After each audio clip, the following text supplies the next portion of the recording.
आज हम जानेंगे भारत के वीर महाप्रतापी राजा पृथ्वीराज चौहान के बारे में।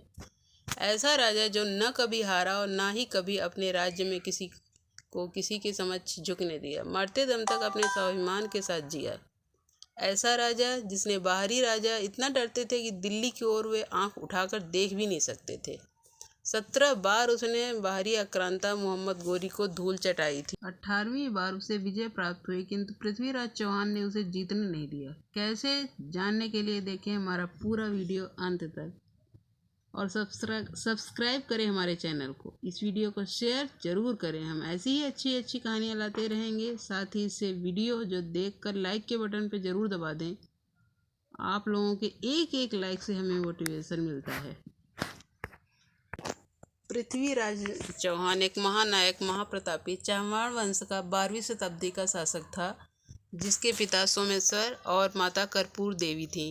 इन्होंने अपने पूर्वजों का राज्यभार संभाला था। पृथ्वीराज चौहान जब 15 वर्ष के थे तभी इनके पिता की मृत्यु हो गई थी और इन्हें राज सिंहासन संभालना पड़ा था।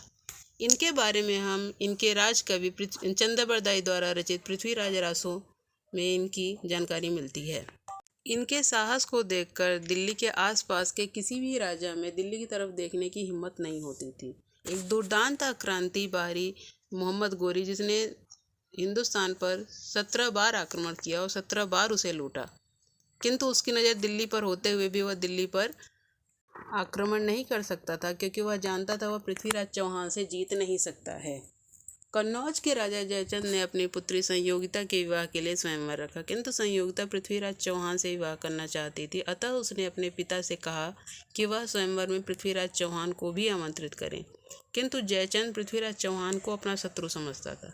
अतः उसने उन्हें स्वयंवर में आमंत्रित न कर द्वारपाल की जगह उनकी मूर्ति को लगाया, उन्हें अपमानित करने के लिए। किंतु जब संयोगिता ने स्वयंवर में मूर्ति को वरमाला पहनाई तब पृथ्वीराज चौहान उन्हें भगाकर अपने राज्य ले गए और वहां उनसे विवाह कर लिया। जयचंद को ये बात अच्छी न लगी और उनसे बदला लेने के लिए उस पर आक्रमण करने की कोशिश की, किंतु जयचंद ये जानता था कि वह यह नहीं कर सकता। अतः उसने सोचा कि मोहम्मद गोरी को आमंत्रित किया जाए और उसके साथ मिलकर पृथ्वीराज को बंदी बनाया जाए। मोहम्मद गोरी ने पृथ्वीराज चौहान पर आक्रमण किया और उसे बंदी बनाकर उसे गजनी ले गया, और जयचंद को उसने बीच चौराहे पर फांसी लगवा दी और लिखवा दिया कि गद्दार जयचंद, जो अपनों का न हो सका वो किसी और का क्या होगा।